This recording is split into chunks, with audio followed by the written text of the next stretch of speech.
Si vous permettez, on va commencer l'activité. Mon nom est François Anctil. Je suis le directeur de l'Institut Hydro-Québec Environnement, Développement et Société. Pour faire court, on dit l'Institut EDS, qui existe grâce à un don d'Hydro-Québec qui nous permet de fonctionner. L'Institut regroupe quelques 70 chercheurs de 11 facultés différentes. Donc, nous, nos valeurs, c'est l'environnement, le développement durable, mais via la multidisciplinarité, via l'échange, favoriser des collaborations entre des gens de différentes disciplines dans le but, justement, d'essayer d'avancer, de faire progresser les causes par rapport à l'environnement, développement durable. L'activité aujourd'hui est organisée en collaboration avec la chaire de recherche du Canada en droit de l'environnement, dont le titulaire est Paul Allais. Et ça nous fait grand plaisir d'accueillir aujourd'hui Corinne Gendron. Madame Gendron a fait des études en droit et a suivi d'un MBA au HEC, puis d'un doctorat en sociologie à l'UQAM.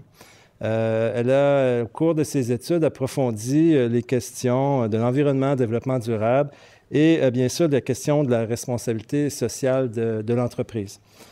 Elle est professeure au département de stratégie, responsabilité sociale et environnementale de l'École des sciences de la gestion à l'UQAM. Et elle détient une chaire de responsabilité sociale et de développement durable également à l'UQAM. Madame Gendron est très prolifique, est une chercheure qui a beaucoup d'influence et on est très content de l'avoir avec nous. Et on sait qu'elle est très sollicitée, donc on a attendu, ça fait longtemps qu'on voulait l'avoir avec nous. Donc, sans plus tarder, je lui cède la parole. Merci beaucoup.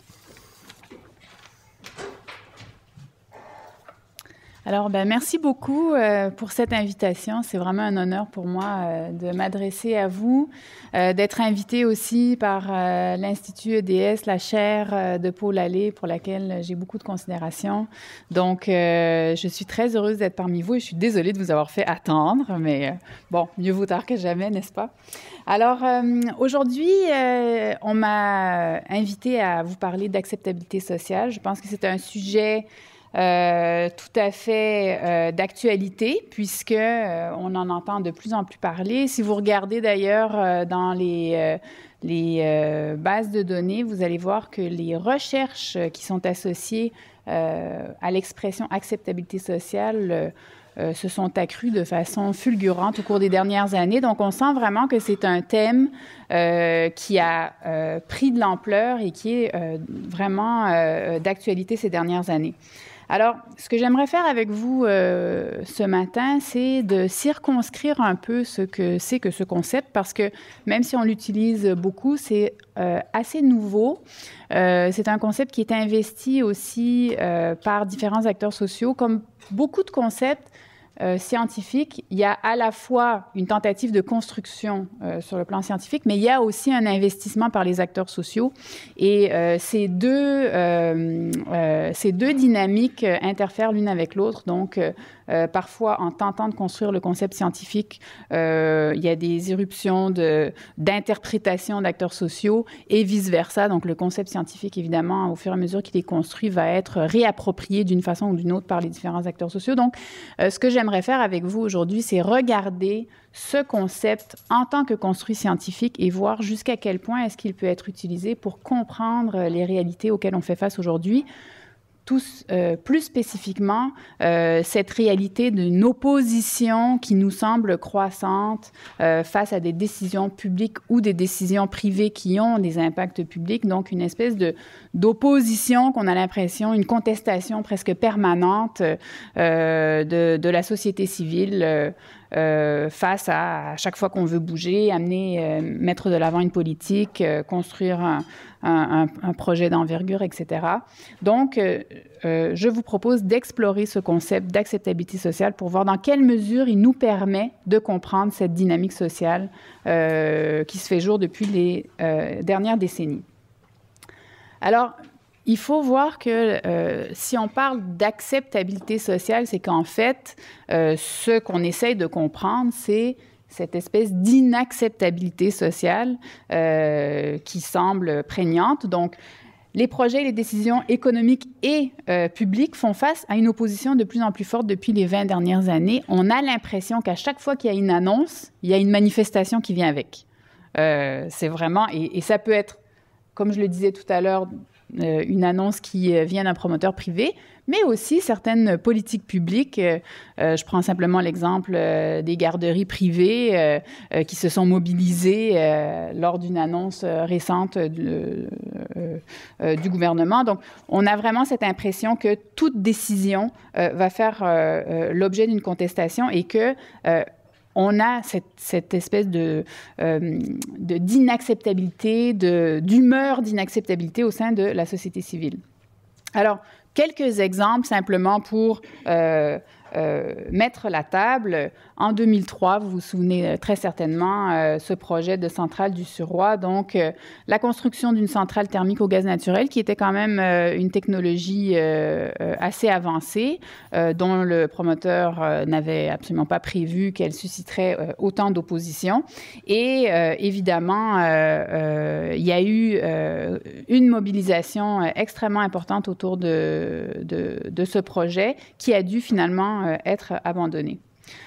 Autre projet dont on a abondamment entendu parler et qui aurait coûté le pouvoir au gouvernement de l'époque, c'est le projet de privatisation du mont Offord, donc le projet l'agrandissement d'un centre de ski, pour ceux qui ne se souviennent pas de cette controverse, donc l'agrandissement d'un centre de ski qui supposait de convertir un parc naturel en terre privée.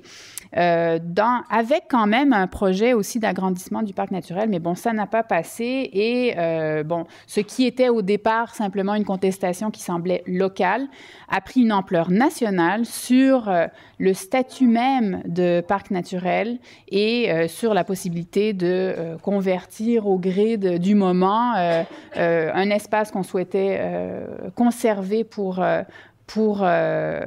l'intégrité de l'environnement à des fins de développement économique. Autre projet, alors ici c'est un peu différent, le contexte est un peu différent au sens où les éoliennes et les parcs éoliens, l'énergie éolienne au départ bénéficiait quand même d'une certaine, d'une approbation, on peut dire, d'une belle, comment dire, qui était un assentiment, je dirais, de la part de la population. Elle était bien perçue, elle était bien vue, c'était vu comme une énergie verte, une énergie renouvelable. Et pourtant, malgré ça, le jour où on a commencé à implanter des parcs d'éoliennes, on a suscité la controverse, on a suscité des débats et en fin de compte, on a eu la construction d'un mouvement d'opposition extrêmement important qui, au départ, était plutôt axé sur les modalités d'implantation des parcs d'éoliennes, mais qui a fini carrément par mettre la filière, par contester la pertinence de la filière dans certains cas, alors que si une contestation au départ était sur la gouvernance, on a fini par avoir une contestation carrément sur le paysage et sur le fait que cette filière-là était problématique en soi. Donc ça, c'est une autre controverse. Cette controverse-ci qui est un peu plus... qui est antérieure, est aussi intéressante. Ici, dans ce cas-ci, on est dans le privé. Et la raison pour laquelle je rappelle cette controverse, c'est que, bon, si vous vous souvenez, juste pour la petite histoire, Shell a terminé avec une installation pétrolière, veut la couler, ce qui s'avérait être en fait la façon de faire à l'époque. Mais Greenpeace conteste le fait que la plateforme est vide, prétend qu'il y aura pollution, etc. Et donc, démarre une vaste campagne internationale à grand renfort de moyens communicationnels et vraiment une campagne qui prend une envergure telle qu'il y a un boycott qui va se mettre en place. Shell va perdre des parts de marché. Et ce qui est intéressant dans ce cas-là, c'est que finalement, Greenpeace va reconnaître qu'elle s'était trompée. Mais ça, c'est après tous les dommages. Donc, Shell aura subi des dommages. Greenpeace aussi aura subi des dommages, évidemment, en termes de crédibilité. Donc, c'est un cas qui est intéressant aussi à noter. Et puis enfin, vous connaissez évidemment la controverse des gaz de schiste dans lesquels on a été au cours des 2 dernières années. Donc, une controverse qu'il est assez intéressant de mettre en perspective dans la mesure où, par exemple, ce qui s'est passé au Québec, exactement la même chose s'est passé en France. Alors que dans d'autres régions, certaines provinces canadiennes, certains États américains aussi, il n'y a pas de telles controverses. Donc, une filière énergétique qui va être reçue différemment selon les différentes populations. Alors, comment est-ce qu'on peut expliquer cette opposition? Là, je vous ai donné plusieurs cas. Oui, il y a plusieurs cas qui sont dans le domaine énergétique, mais on pourrait étendre ça à des décisions publiques qui sont de tout autre domaine. Mais comment est-ce qu'on peut expliquer cette opposition? La plupart du temps, les promoteurs vont utiliser ce fameux syndrome NIMBY dont vous avez probablement entendu déjà parler, qui est l'acronyme pour « Not in my backyard ». Donc, des gens qui voient un projet arriver qui peut éventuellement être pertinent pour la collectivité, mais dont ils ne veulent pas recevoir les installations près de chez eux parce que pour eux, ça signifie des nuisances, ça signifie un passif, etc. Alors, c'est ce syndrome qui viendrait expliquer que les gens s'opposent de plus en plus aux projets qui sont proposés. Il y a un autre syndrome qui est dérivé de ce syndrome NIMBY qui vient proposer, je dirais, une caricature pour dire, en fin de compte, les gens, non seulement ils ne veulent pas quelque chose chez eux, mais ils veulent rien. Ils veulent rien du tout. Et puis, donc, c'est le syndrome banana. Built absolutely nothing, anywhere, near anything. Alors là, c'est vraiment pour dire, il n'y a rien à faire, on ne peut pas discuter, parce que de toute façon, peu importe ce qu'on propose, ça va être non. Donc, vous voyez un peu la façon d'interpréter les choses. Alors, cette idée du syndrome NIMBY pour expliquer l'opposition croissante s'appuie sur le fait que, d'une part, quand quelqu'un rejette un projet, d'une part, ça va être parce qu'il est mal informé. Donc, il pense qu'il y aura des nuisances qui, en fait, ne seront pas ces nuisances-là ou qui ne seront pas si graves. Et l'autre chose aussi, c'est que, en fait, il est très égoïste parce qu'il aurait des toutes petites nuisances, mais ce serait pour quelque chose de très, très profitable à l'échelle de la collectivité. Donc, c'est un égoïsme qui est malvenu. Alors, face à ce diagnostic des pourquoi de l'opposition croissante, on dit, les promoteurs vont dire, ou les décideurs publics vont dire, il faut informer, donc montrer que, en fait, le risque sera négligeable, les nuisances seront négligeables. Et il faut aussi convaincre, c'est-à-dire convaincre que le projet est tellement pertinent qu'il faut absolument qu'il passe. Alors, l'information va porter sur quoi? Sur le projet, sur la technologie. Et ce qu'on va chercher à faire valoir, c'est que le projet et la technologie ne sont pas dangereux, ne sont pas risqués. Et sous-jacent à cette tentative de convaincre, je dirais, c'est de dire, en fait, le citoyen n'a pas compris. Le citoyen n'a pas compris la technologie, le citoyen n'a pas compris les risques, donc on va lui fournir de l'information et de cette façon, il va mieux comprendre et donc il va accepter. Donc ça, c'est la rationalité derrière cet argument. L'autre stratégie, donc, c'est de convaincre du bien fondé du projet. Alors, les deux vont de pair, bien sûr. Donc, convaincre du bien fondé du projet et que la solution technique est la bonne solution en comparaison avec des alternatives. Alors là, on voit que le promoteur va dire « c'est ce projet-là qui est le meilleur ». Et c'est moi qui sais que c'est ce projet-là qui est le meilleur. Donc, je vais vous convaincre que ce projet-là est le meilleur parmi les alternatives disponibles. Alors, évidemment, les alternatives disponibles, elles sont en général assez limitées. Et on montre que oui, c'est bien ça, la seule solution possible. Alors, évidemment, vous voyez que derrière cette rationalisation, il y a quelques petits problèmes. Premier problème, c'est que dans ce schéma de figure, donc cette interprétation de l'opposition comme étant due à un syndrome NIMBY, on présume que c'est le décideur et le promoteur qui est seul habilité à déterminer le risque et le projet de société, et qu'ensuite, il doit informer la population de ses choix. Alors, évidemment, on peut se poser la question, est-ce que c'est effectivement comme ça que ça devrait se passer, ou si à la fois la détermination du risque et le fait de choisir ou non de l'assumer, ainsi que le projet de société, ne devrait pas être un choix public, un choix relevant de la démocratie, et une démocratie qui ne serait pas simplement exprimée aux 4 ans, mais une démocratie qui pourrait s'exprimer à l'occasion même de la mise en place du projet. Donc, le risque est, donc cette idée est exprimée de la façon suivante. Donc, le risque et le projet de société sont en fait sujets à débat. Et ces débats-là vont au-delà des mécanismes démocratiques traditionnels du moment du vote, par exemple, ou éventuellement de commissions parlementaires, parce que c'est à l'occasion de l'implantation même du projet que les citoyens prennent acte de ce que signifie le projet dans leur vie quotidienne et qu'ils peuvent à ce moment-là intervenir pour dire, bon, moi, ce risque-là, je n'en veux pas.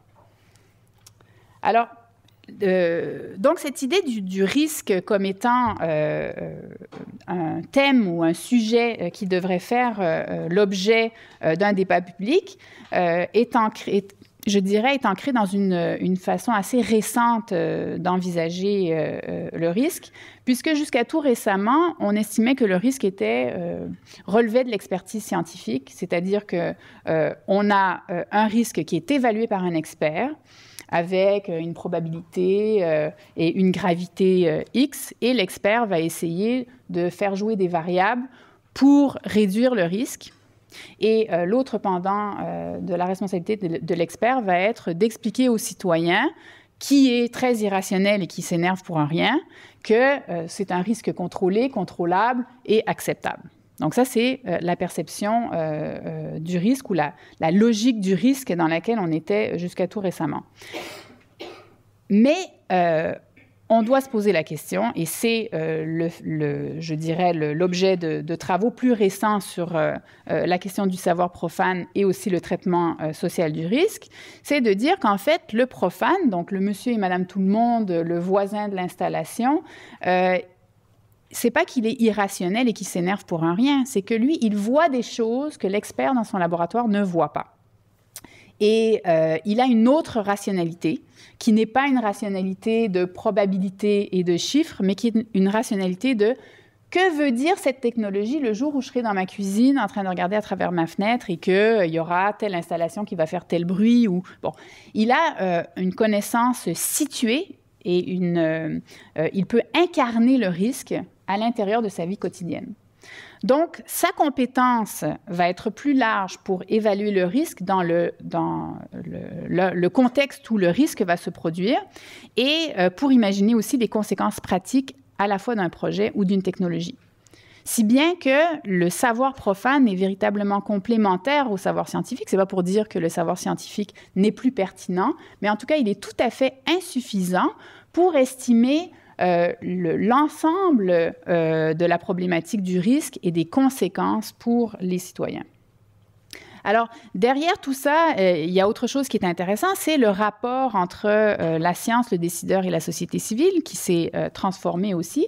Donc, dans le premier schéma qui est à gauche, vous avez en fait le décideur et l'expert scientifique qui font partie d'un même niveau. Donc, le décideur s'appuie sur l'expert scientifique et va proposer, imposer une décision à la société qui sera basée ou qui sera justifiée par des arguments scientifiques. Donc ça, c'est l'ancien modèle. Le modèle d'aujourd'hui est tout à fait différent parce que la science n'est plus seulement du côté du décideur. La science est aussi du côté de la société civile ou on pourrait dire aussi des mouvements d'opposition. Si bien qu'en étant plus univoque, la science peut être mobilisée à la fois par celui qui fait la promotion du projet ou par celui qui la conteste. Et donc, il y a plusieurs sciences qui en viennent à s'opposer et le débat social se transpose en débat scientifique. Et avec cette ambiguïté nouvelle de la science, il devient extrêmement difficile de faire reposer uniquement la légitimité d'une décision sur la science. Alors, il est intéressant de rappeler justement que la parole de l'expert, ce n'est pas qu'un savoir d'autorité. Vous avez quand même plusieurs volets lorsque l'expert parle et qu'il a une légitimité qui est raccrochée à sa parole. Il y a le savoir supposé, donc qui relève de l'autorité, comme je le disais, comme je viens de le dire, donc sur le savoir présupposé que l'expert détient de par ses diplômes, de par son expérience, etc. Il y a la vérité des contenus énoncés, donc est-ce que ce que l'expert a dit, ça se réalise effectivement. Et il y a aussi la pertinence pratique des conséquences de ces énoncés dans la prise de décision. Et tout ça va participer aujourd'hui à la légitimité de la parole de l'expert et non plus seulement ce qu'on appelle souvent l'argument d'autorité. Alors, la légitimité scientifique, elle a justement évolué par rapport au schéma que je vous montrais tout à l'heure. Donc, ici, je vous indique un modèle qui a été proposé par Joly donc, en 2001, qui montre cette évolution d'un positivisme vers un constructivisme scientifique. Donc, au départ, dans ce qu'on appelle le modèle standard qui correspond aux années 1950-1970, vous avez une construction unilatérale énoncée par un professionnel, donc l'expert qui détient le savoir et qui va le diriger vers la population. En 1970-80, on commence à avoir des processus de consultation où l'expertise va être soumise à des individus et les individus, selon la réaction des individus, l'expert va l'ajuster ou la formuler différemment. Ensuite, à partir des années 1990, il y aurait deux modèles divergents qui se seraient développés. Alors, vous avez, donc c'est un Européen qui parle, donc le modèle européen, c'est la bonne nouvelle, et puis le modèle américain, c'est ce qu'il faut éviter. Je le dis juste comme petit aparté. Donc, en 1990, l'idée, ce serait de dire, lorsque l'expert parle, il fait face à des groupes d'opposition organisés, donc il faut gérer ces groupes pour faire passer la parole de l'expert. Ça, ce serait le modèle, selon Joly, le modèle qui serait en cours aux États-Unis. Tandis qu'en Europe, on serait rentré dans une phase de co-construction du savoir scientifique, où on reconnaît effectivement que les groupes de citoyens détiennent un savoir et on fait rentrer en dialogue ces groupes citoyens avec les experts pour construire un savoir qui repose à la fois sur l'expertise scientifique et sur le savoir profane. Donc, on serait, je vous dirais, dans ce dernier modèle vers une science qui serait plus sociale, qui tiendrait compte notamment de la construction sociale de la science, des présupposés, des postulats et aussi des conséquences, des conclusions scientifiques. Alors, si on revient donc à la prise de décision éventuellement supportée par des arguments scientifiques, mais sa manière d'être reçue au sein de la population, quand le risque est avéré, donc il va y avoir la question qui va se poser, est-ce que c'est l'expert seul qui peut décider si le risque doit être assumé? Parce qu'après tout, ce n'est pas lui nécessairement qui va l'assumer, le risque. Donc, on peut se poser la question, qui doit décider, une fois que le risque est avéré, qu'il doit être pris ou non? N'est-ce pas là une décision politique au sens plein du terme? Par ailleurs, on peut se dire, les communautés exposées n'ont-elles pas nécessairement quelque chose à dire? Vous construisez une centrale nucléaire quelque part, est-ce que les gens qui habitent là n'ont pas nécessairement à dire si oui ou non ils sont d'accord ou à avoir une possibilité éventuellement de déménager? Donc, la question se pose. L'autre cas de figure, c'est lorsque le risque soit est incertain, parce qu'on est incapable de l'estimer, soit parce qu'il y a controverse. Cas des OGM, vous avez un groupe qui dit oui, il y a risque, l'autre groupe qui dit non, il n'y a pas risque. Alors, dans ce cas-là, qui tranche? Est-ce que c'est l'expert qui peut trancher? Difficilement, puisque l'expert est à la fois d'un côté et de l'autre. Et on est encore une fois dans une décision qui s'avère être une décision politique au sens plein du terme. Alors, on a parlé du risque, mais là, parlons maintenant du projet de société, puisque je vous disais que le promoteur, en fait, est en train de proposer un projet de société en disant « c'est ce projet-là qui est le meilleur parmi les alternatives disponibles ». Alors, le projet de société peut être défini par plusieurs acteurs dans nos sociétés. On peut dire c'est l'élu, puisqu'il a fait des promesses électorales. Il a été élu, donc c'est à lui de définir le projet de société. Il a son mandat pendant ces 4 ans où il a proposé, moi, voici la société que je vous propose, je suis élu, donc c'est ce projet de société que je vais mettre en œuvre. Un autre acteur aussi, c'est l'industriel, le bâtisseur, celui dont on dit qu'il est l'acteur du progrès, donc qui met en œuvre la vision qui aura été proposée par l'élu. Mais on peut aussi se dire, en fin de compte, il y a d'autres gens qui interviennent dans la définition du projet de société et c'est la population. Donc, la population qui est en dehors là, des cadres prédéfinis du système politique et qui peut être porteuse d'utopies et de projets alternatifs. Et ce qui est intéressant de voir derrière ça, c'est que la population, entre les rendez-vous électoraux, elle n'a pas arrêté de penser. Elle a encore envie de participer à la construction de la société. Et lorsqu'elle a voté pour un projet de société qui était proposé par un élu, elle n'a pas abdiqué complètement ses rêves, ses idées, ses projets, etc. Et donc, de penser que la société a encore envie de parler lorsqu'un projet est mis sur la table, ça donne une idée, une autre idée, si vous voulez, ou une autre perspective de l'opposition au projet. Une opposition qu'on devrait non pas regarder simplement comme une opposition, mais qu'on devrait regarder avec son contenu. Qu'est-ce qu'il y a à l'intérieur de l'opposition? N'y a-t-il pas d'autres idées, d'autres projets, d'autres visions du développement? Ce qu'on ne fait pas quand on dit c'est un syndrome NIMBY, tout ce qu'on dit c'est l'opposition, c'est non. Mais en fait, derrière le non, lorsqu'on regarde les discours des gens qui disent non, ils disent non parce que peut-être ceci, peut-être cela serait mieux. Alors, l'inacceptabilité, donc, au-delà du syndrome NIMBY, à quoi est-ce qu'on s'oppose? D'abord, on s'oppose à une décision dont on refuse d'assumer les risques. On dit, vous nous proposez ce projet, c'est moi qui devrais prendre le risque, ça ne m'intéresse pas de prendre ce risque. On s'oppose aussi à l'idée qu'on se fait du progrès et du bien-être. Donc, on dit, vous, votre idée du progrès, c'est telle installation technologique. Moi, mon idée du progrès, c'est plutôt de préserver cet espace vert, par exemple. On s'oppose aussi à une décision qui ne tient pas compte de nos valeurs ou de notre sentiment de justice. Alors, par exemple, on va prendre une filière énergétique d'énergie fossile qui ne correspondra pas nécessairement avec la façon dont on perçoit les enjeux, par exemple, des changements climatiques.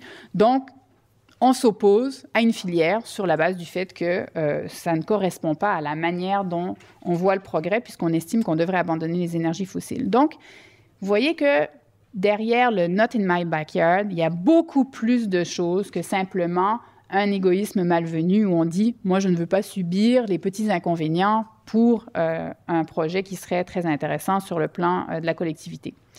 Et comme je le mentionnais plus tôt, en fait, on est en train de participer à un débat démocratique qui n'est pas confiné au rendez-vous électoral, c'est-à-dire qu'on a autre chose à dire que de faire une croix dans une case à tous les 4 ans. On a envie de continuer le dialogue sur ce à quoi notre société devrait ressembler. Alors, si vous voulez risquer l'inacceptabilité sociale facile, une décision qui va se fonder exclusivement sur des données techniques et scientifiques, et malheureusement, il y a encore beaucoup de promoteurs qui s'en tiennent à ça.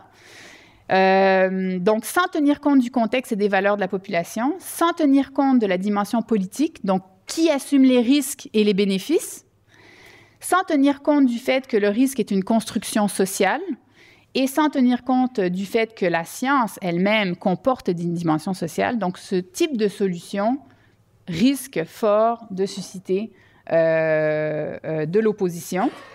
Et ce qui est important de voir, c'est que le jour où vous avez pris une décision comme promoteur, vous avez un projet, vous avez beaucoup investi et que vous faites face à une opposition, le problème, c'est que d'une part, il est très possible, en tout cas ça arrive dans beaucoup de cas, que votre projet soit impossible à mener à bien et donc tout l'investissement que vous aurez fait, que vous aurez peut-être justement mal fait, va tomber à l'eau. Donc il vaut mieux tenir compte, prendre acte, je dirais, de cette volonté de la société civile de participer à la définition de votre projet, parce que la conséquence, elle est dramatique. Vous êtes obligé de dire non, vous êtes obligé d'abandonner le projet.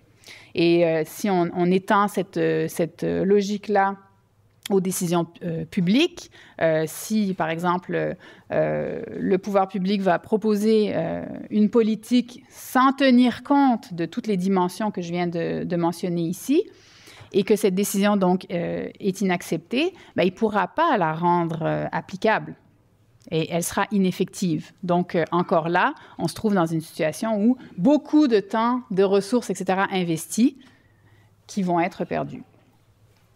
Alors, lorsqu'on parle d'acceptabilité, donc je vous disais qu'en fait, on est dans un contexte où on est en train de prendre acte de l'inacceptabilité et on essaie de voir donc, comment peut se construire l'acceptabilité. Donc, je vous propose ici un petit schéma qui vise à montrer que l'acceptabilité se construit vraiment en amont sur des projets qui ne sont pas encore concrétisés, qui correspondent davantage à un partage, à la construction d'une vision commune du progrès, et que le jour où le projet est proposé, si ce projet est proposé et qu'il ne correspond pas à la vision du progrès qui est portée par la majorité de la population, eh bien, on ne peut pas revenir en arrière. Et si l'opposition se manifeste, entre le projet et son éventuelle réalisation, en fait, on va cristalliser les positions. En gros, ce que je veux dire par là, c'est que le jour où vous avez mis votre projet sur la table et qu'il suscite la controverse, il est extrêmement difficile de revenir en arrière.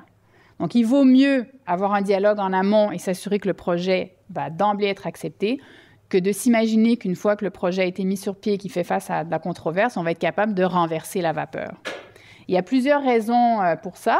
D'une part, parce que toutes les stratégies que le promoteur va mettre en place pour dire non, le projet, il n'est pas si mauvais que ça, bon, c'est non crédible parce que les parties d'en face se disent bon, on essaye de nous faire passer quelque chose dont on a dit qu'on ne voulait pas.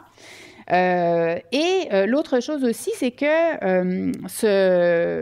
une fois que le projet a suscité la controverse, vous avez la création de mouvements d'opposition qui vivent de par l'opposition au projet. Et là, vous avez une structuration de mouvements sociaux ils sont nés pour ça, ils sont nés pour s'opposer. Donc, ça va être très difficile de leur dire changer de mission et puis maintenant participer à la promotion du projet.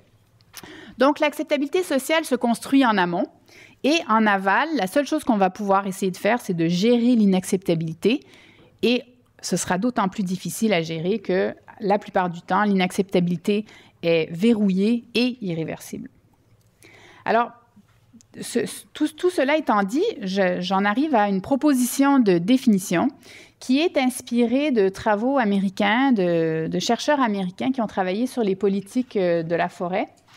Et donc, je m'en suis inspirée pour vous proposer cette définition qui dit que l'acceptabilité sociale, c'est l'assentiment de la population à un projet ou à une décision résultant du jugement collectif que ce projet ou cette décision est supérieur aux alternatives connues, incluant le statu quo. Et donc, je vais passer avec vous à travers quelques éléments de cette définition pour qu'on puisse saisir à quel point ce concept d'acceptabilité sociale se démarque complètement d'un diagnostic de l'opposition en termes de syndrome NIMBY.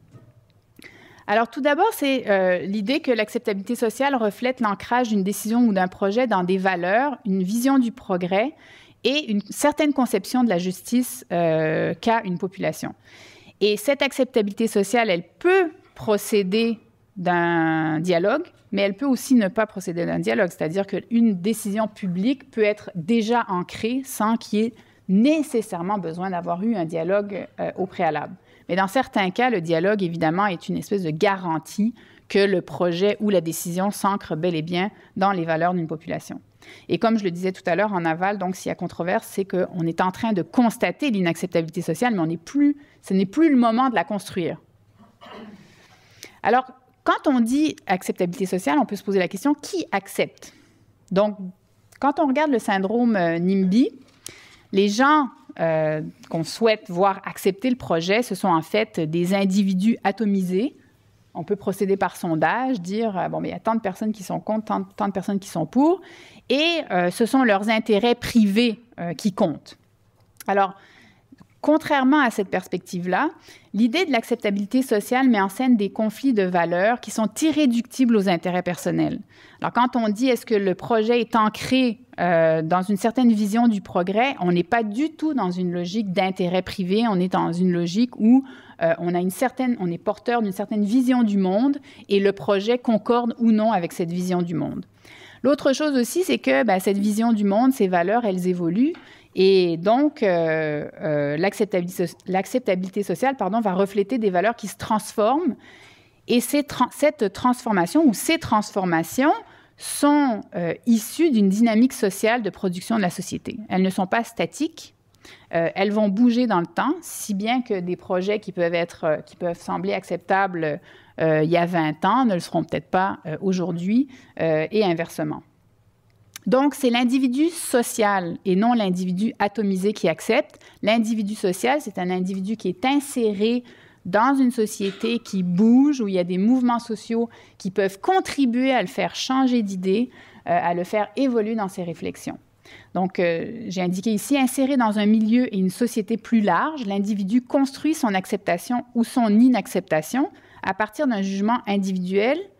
Donc, oui, c'est bien l'individu, mais ce jugement individuel, il est façonné par la dynamique collective. Et on voit ça très souvent quand, si vous observez, en tout cas pour les gaz de schiste, c'était assez flagrant.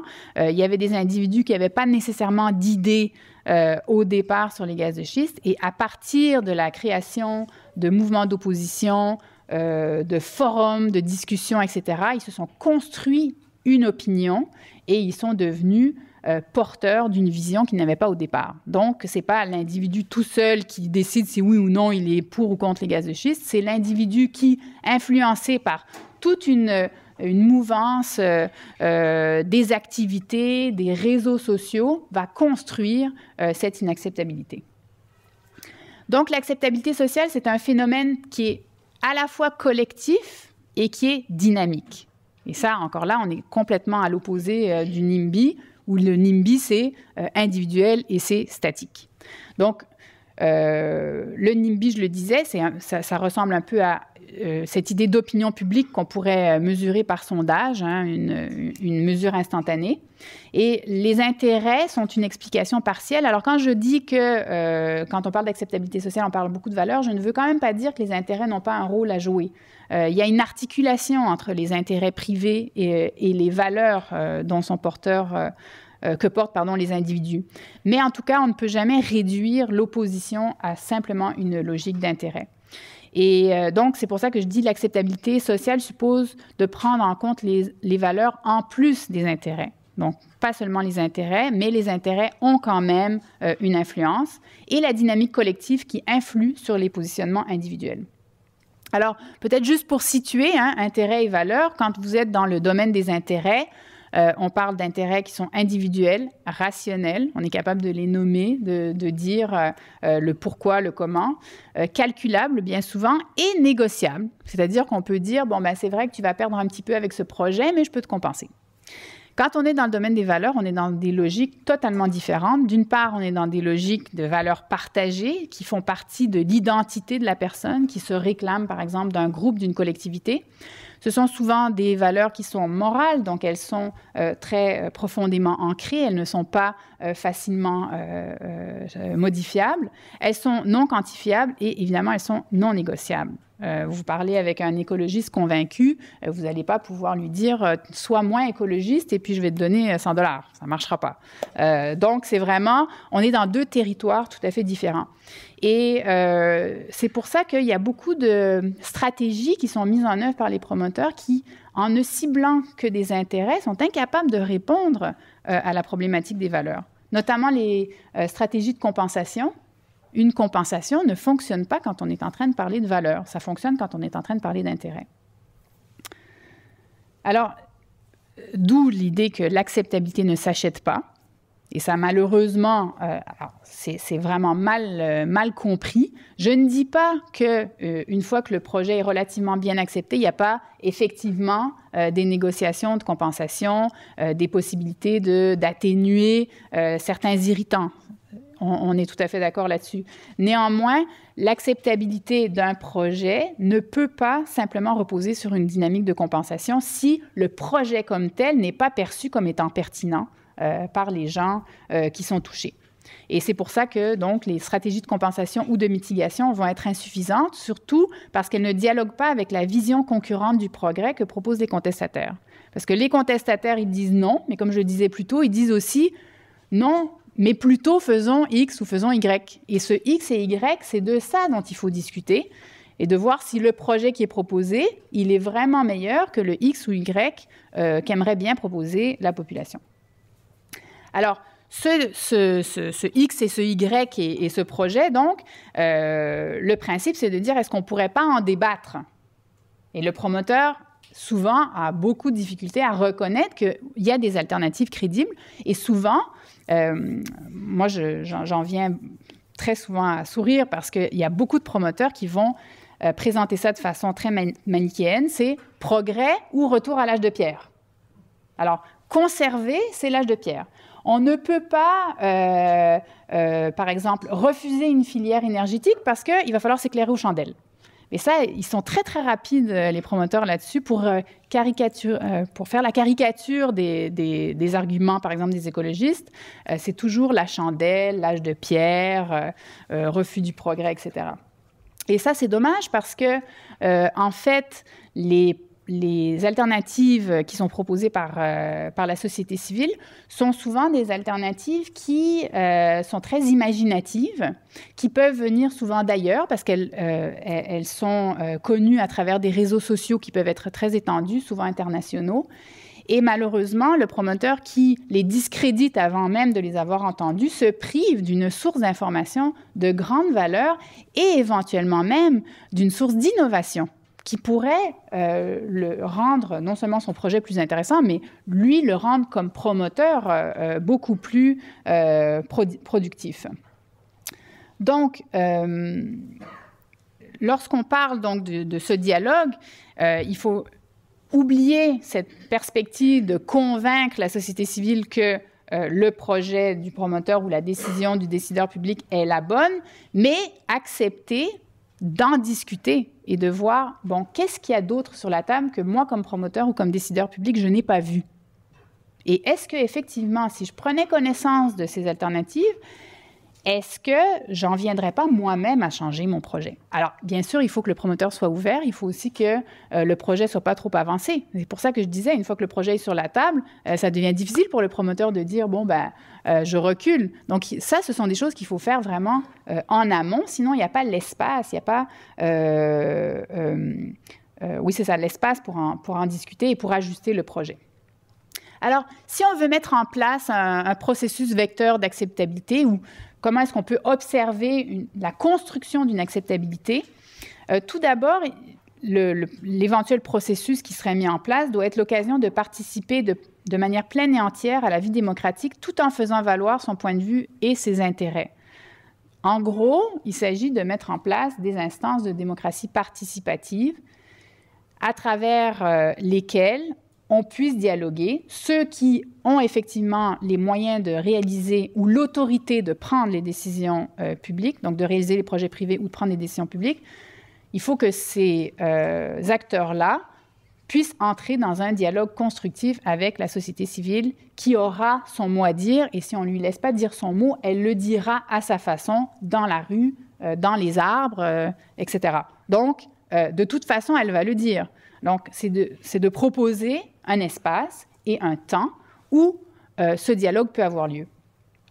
Et bien sûr, il faut que ce dialogue, ça le dit, dialogue, que ce soit un exercice bidirectionnel où le décideur ait lui-même la latitude à l'intérieur de sa décision et de son projet de faire les ajustements nécessaires.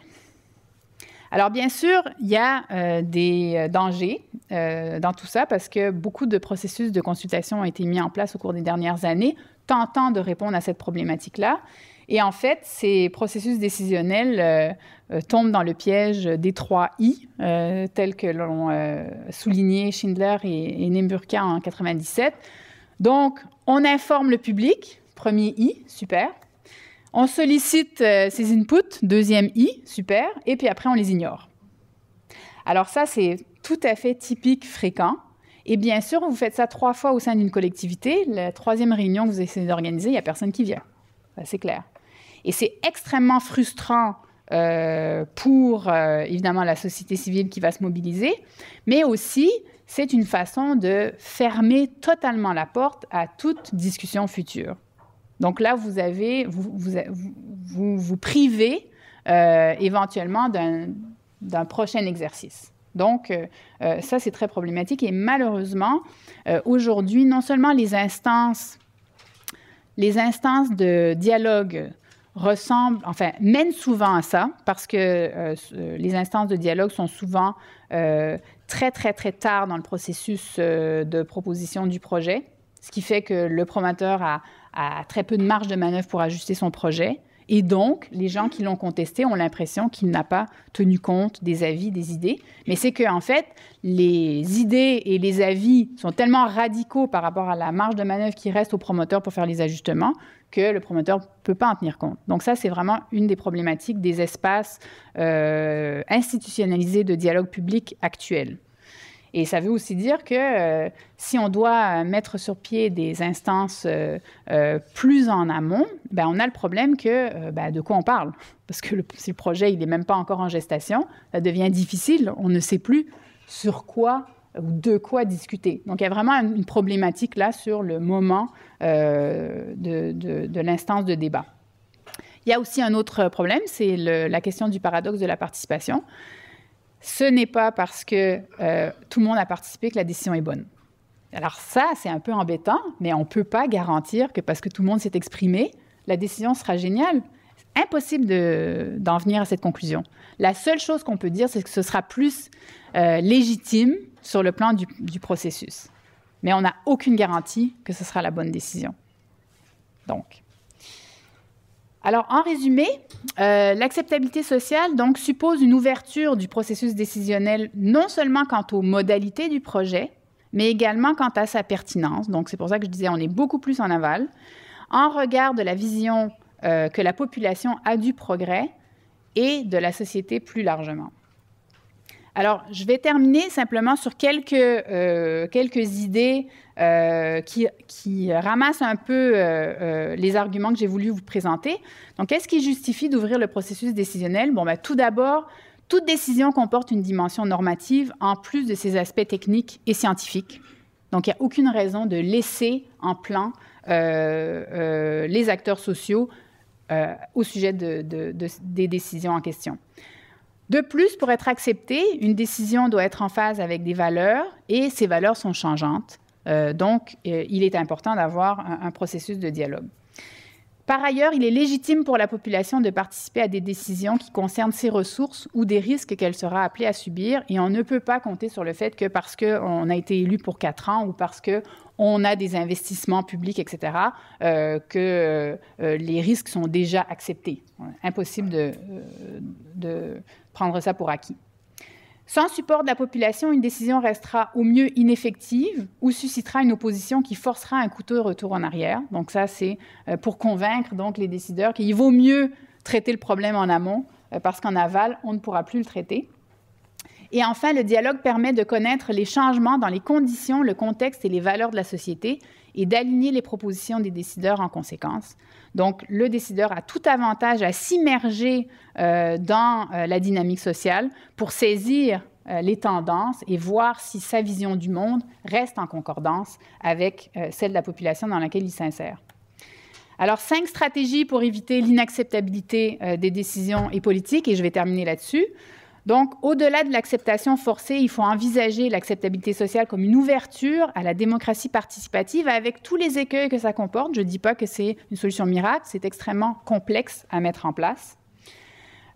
Il faut former les décideurs et les experts de manière à ce qu'ils soient sensibles aux préoccupations du public et capables d'y répondre. Ça peut sembler anodin, mais par exemple, dans des ministères, il y a plein de gens qui ne savent pas comment s'adresser à monsieur et à madame tout le monde, qui restent dans un langage savant, et ça prend toute une expertise, toute une connaissance pour savoir comment dialoguer avec monsieur et madame tout le monde et aller chercher cette connaissance profane et en tirer la richesse qu'elle recèle.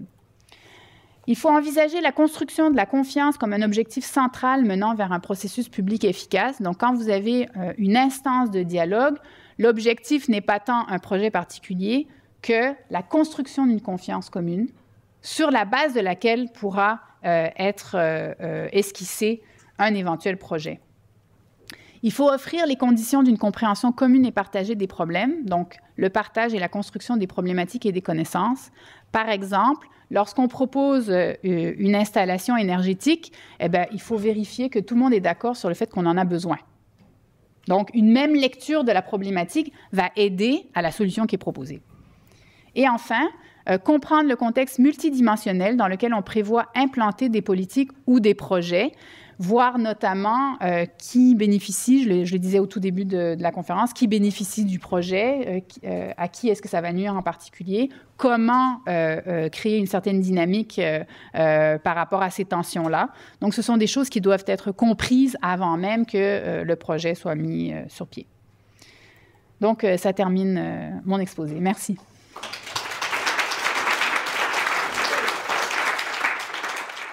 Il est tout à fait vrai que je n'ai pas mis l'accent là sur la construction des mouvements d'opposition.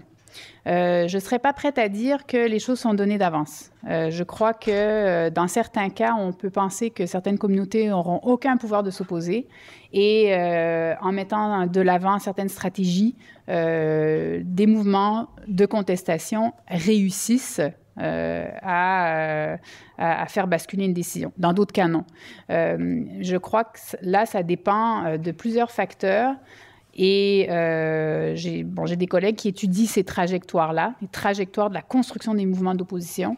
Et à mon avis, je crois que c'est rare qu'on puisse dire là, c'est réglé. La façon dont le pouvoir est structuré fait que ce groupe-là ne pourra jamais faire basculer la décision publique. Je ne serais pas prête à dire ça. Moi, je pense qu'il y a toujours des alliances qui peuvent être faites. Il y a des revirements de situation. Il y a évidemment des stratégies communicationnelles qui peuvent être très efficaces. Donc, je crois que ce n'est pas donné d'avance. Mais vous avez tout à fait raison. Cela dit que les rapports de pouvoir sont bien entendu tout à fait non seulement pertinents, mais je dirais indissociables de la problématique. Si ce n'est pas bien ressorti dans la présentation, je m'en désole un peu parce que pour moi, c'est une évidence. Maintenant, c'est vrai que j'ai peut-être davantage parlé là j'ai voulu peut-être plus mettre en exergue la dynamique sociale sans, disons, m'arrêter simplement à cette dichotomie entre... plus que dichotomie, cette opposition entre le décideur qui a l'autorité et qui impose sa décision, que ce décideur soit public ou privé. Et c'est vrai que quand on essaie de mettre en scène la dynamique sociale au sein d'un processus de démocratie participative, on tend peut-être un peu à diluer cette dimension de pouvoir. Donc, mais on est d'accord. La question de l'échelle de l'acceptabilité sociale, c'est une des questions épineuses, notamment parce que, souvent dans les controverses, on oppose les gens du plateau, qui sont relayés par les journalistes, aux gens de la collectivité locale qui auraient des emplois, etc. Donc, c'est une caricature qu'on fait souvent. Mais c'est vrai que, en fait, c'est une question, moi, je n'ai pas de réponse autre que de vous dire il y a différentes échelles. Où l'acceptabilité sociale va être négociée. Et selon les enjeux, c'est une échelle qui va être plus prégnante qu'une autre. Mais c'est sûr que la contestation joue avec ces échelles. Par exemple, si on prend un exemple très, très, je dirais caricatural, c'est Gentilly. Même que la population aux environs soit d'accord ou pas, la stratégie nationale décide, si vous voulez, que pour l'intérêt collectif, la politique énergétique de l'ensemble, on va démanteler Gentilly, et puis c'est comme ça. Donc, il y a certaines décisions qui vont se déployer à l'échelle nationale et la légitimité, donc l'acceptabilité sociale, c'est à cette échelle-là qu'elle va se faire, alors que d'autres décisions, ça va, disons, le niveau local va être éventuellement plus pertinent. Cela dit, il y a beaucoup de cas où vous avez certains appellent ça des stratégies illégitimes au sens où, par exemple, dans certains pays du Sud, vous avez des projets qui peuvent se mettre en place, puis là, il y a des ONG internationales qui viennent dire c'est pas intéressant et qui s'opposent aux ONG locales. Et là, vous avez une bataille entre les mouvements sociaux eux-mêmes par rapport au projet, avec des alliances parfois imprévues entre promoteurs, décideurs publics et ONG locales, ONG internationales. Donc, c'est une question extrêmement complexe. Je reconnais que je n'ai pas du tout présenté ça ici, mais je suis tout à fait d'accord avec vous que ça fait partie, c'est le nerf de la guerre, en fait, quand on est en train d'analyser les mouvements d'opposition et le type de stratégie qui peut être mis en place pour instaurer le dialogue social. C'est à quel niveau est-ce qu'on instaure le dialogue social et avec qui? Est-ce que c'est les collectivités avoisinantes? Est-ce que c'est quelque chose de beaucoup plus large? Et là, ça dépend vraiment, je crois, du type de projet. Il y a des projets qui sont effectivement de portée locale. Il y en a d'autres qui impliquent une vision de la société à une échelle beaucoup plus large. L'autre problème, parce que bon, là, j'ai esquissé de façon très brève cette nécessité d'instances de dialogue, mais à un moment donné, il y a une superposition qui est intenable. C'est-à-dire que vous multipliez les forums, tout le monde est tout le temps en train de discuter. Ça, c'est pas plus jouable. Donc, je crois que ce qui serait peut-être intéressant, c'est de faire une espèce de cartographie des instances et regarder, les resituer les unes par rapport aux autres et éventuellement les ajuster, mais ce n'est pas avec une multiplication des instances de dialogue qu'on va arriver à grand-chose. Mais je crois que là, il y a quand même des ajustements qui pourraient être faits.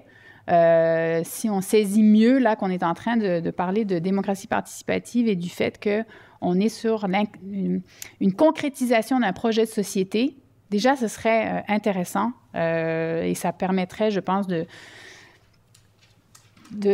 réaménager les espaces qu'on a déjà et éventuellement au besoin d'en prévoir de nouveaux.